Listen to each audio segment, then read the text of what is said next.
এই পৃথিবী রব্বিক কারীম সুন্দর করে সৃজন করলেন। জমিন ছিল না, আল্লাহ পানি সৃষ্টি করলেন। পানি সৃষ্টি করার পরে আমার আল্লাহ পাক আরশে মুআল্লাকে সৃষ্টি করার পরে এই পানির উপরে আমার আল্লাহ আরশে মুআল্লাকে রাখলেন। আরশে মুআল্লাকে রাখার পরে এই পানির ভিতরে তরঙ্গমালার সৃষ্টি হলো, বড় বড় ঢেউ, ঢেউয়ের মাধ্যমে ফেনার সৃষ্টি হলো।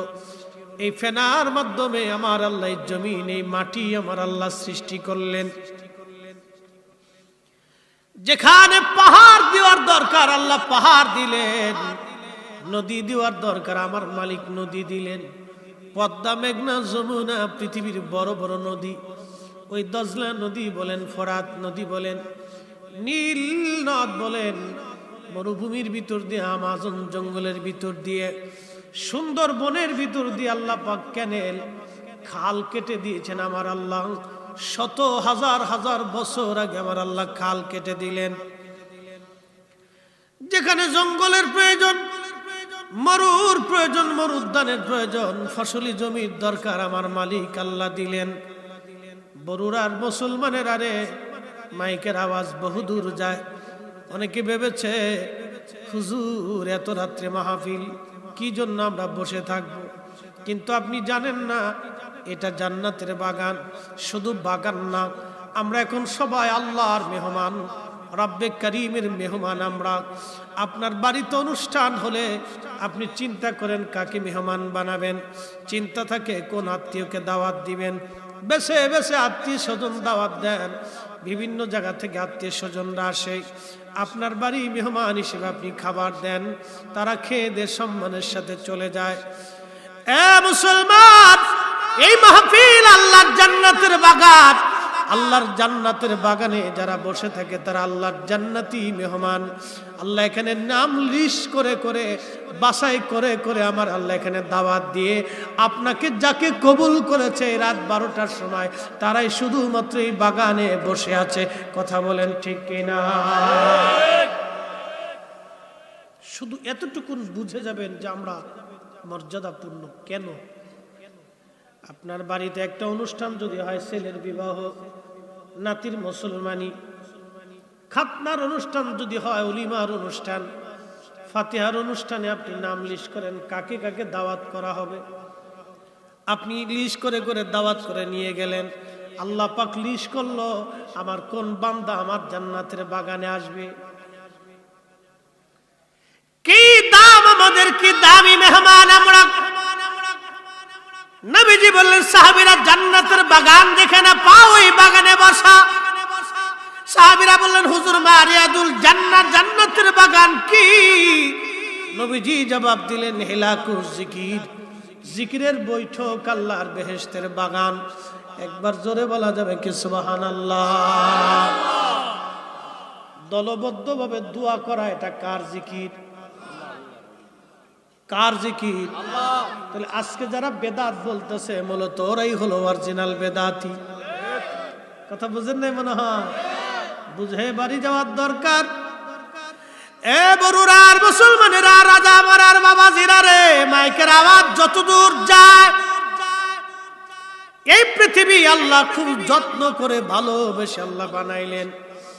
আচ্ছা বলেন, আল্লাহ কি আমাদের মুখাফিক? কি আমরা সবাই আল্লাহর মুখাফিক? কি আল্লাহ বলেন কুল হুয়াল্লাহু আহাদ আল্লাহুস সামাদ।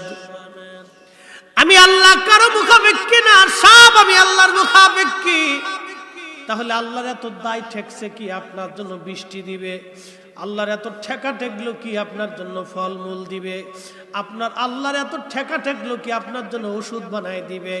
আল্লাহর এত ঠেকা ঠেকলো কি আপনাকে আল্লাহর সৌন্দর্য দিবে?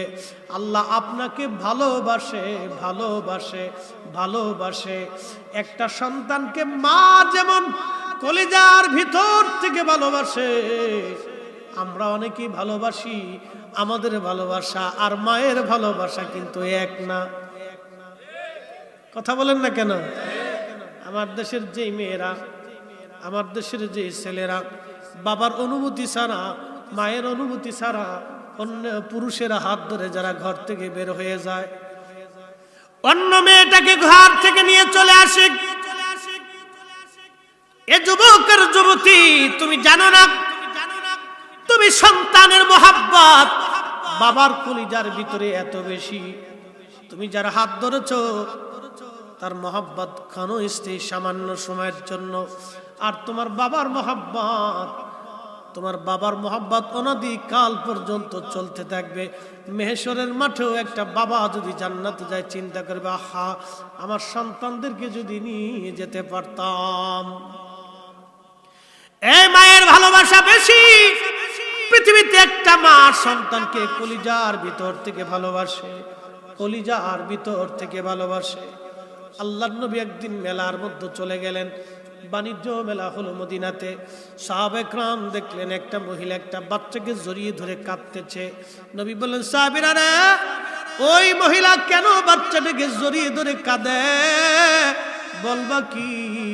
সাহাবীরা বলেন, ইয়া নবী আল্লাহ, এই জন্য কাঁদে গো নবীজি, এই জন্য কাঁদে যে ওই মহিলার বাচ্চা মেলার মধ্যে হারিয়ে গিয়েছিল, ওই বাচ্চাটাকে সে খুঁজে পাইছে।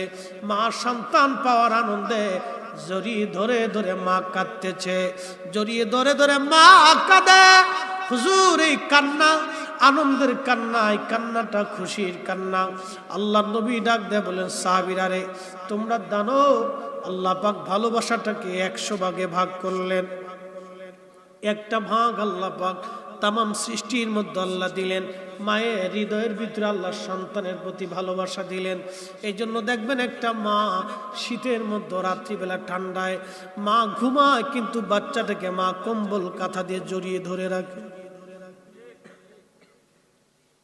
আল্লাহ কোরআনে বললেন, রাব্বির হামহুমা কামা রব্বায়ানি সগীরা। আল্লাহ বলেন, আলহামদুলিল্লাহি রাব্বিল আলামিন। আমি সেই আল্লাহর আলহামদুলিল্লাহ, সমস্ত প্রশংসা সেই আল্লাহর জন্যে। কোন আল্লাহ? কে আল্লাহ? কি আল্লাহ? কোন আল্লাহ? কে আল্লাহ? কি আল্লাহ?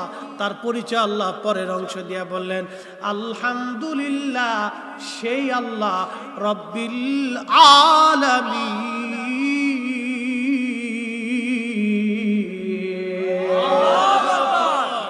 সেই আল্লাহ যে আল্লাহ রব।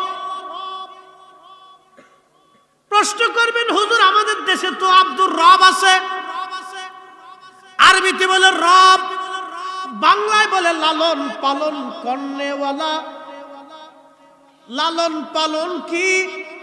আল্লাহ নিজে রব, আল্লাহর পরে আল্লাহ আরেকজনকে রব বলেছেন, তিনি রব্বির হামহুমা। আমার সাথে বলেন, রব্বির হামহুমা কামা রব্বায়ানি সগীরা। তিনি অন্য কেউ না, তিনি আমাদের মা, আমাদের বাবা। কথা বলেন ঠিক কিনা? আপনি ভাবতে পারেন, হুজুর আমি আমার মারে খাবার দেই, কাপড় কিনে দেই, ওষুধ কিনে দেই, চিকিৎসা আমি করাই, আর ভাবতেছেন হক আদায় হয়ে গেল। না, হক আদায় হবে না। আল্লাহ মা বাবাকে রব কেন বললেন বুঝেন? আপনি যখন মায়ের কোলের মধ্যে ছোট্ট ছিলেন, মা আপনাকে গাড়ির ভিতরে করে কোলে করে নিয়ে যাচ্ছে আপনার নানুর বাড়িতে। হঠাৎ করে গাড়ির মধ্যে আপনি বাথরুম করে ফেলছেন, সবার মুখের মধ্যে কাপড় চলে গেল, কিন্তু একজনের মুখে কাপড় যায় নাই। তিনি কে? এনার নাম রব। ওনাকে আল্লাহ আল্লাহর পরে রব বলছে, লালন পালন করনেওয়ালা বলছে। সবার মুখের মধ্যে কাপড় চলে গেল, বাচ্চা বাথরুম করে দিছে, বন্ধ। সবার মুখে কাপড় গেছে, একজনের মুখে কাপড় গেল না। তিনি মা, তিনি মা। দুইটা ভাব দিয়ে মনে করছেন মায়ের হক মিটাইছি। না না, আল্লাহ বললেন, বান্দা তুমি সেইভাবে দোয়া করো যেইভাবে ছোট্টকালে তোমার মা তোমাকে লালন পালন করেছে। তুমি বলো, হে আল্লাহ, আমার বাবা মাকেও তুমি জান্নাতে ওইভাবে লালন পালন করো। একবার জোরে বলা যাবে কি মারহাবা? এখন যেই ছেলে দোয়া মানে না তো দোয়া করে কখন? কি কথা কন না কে?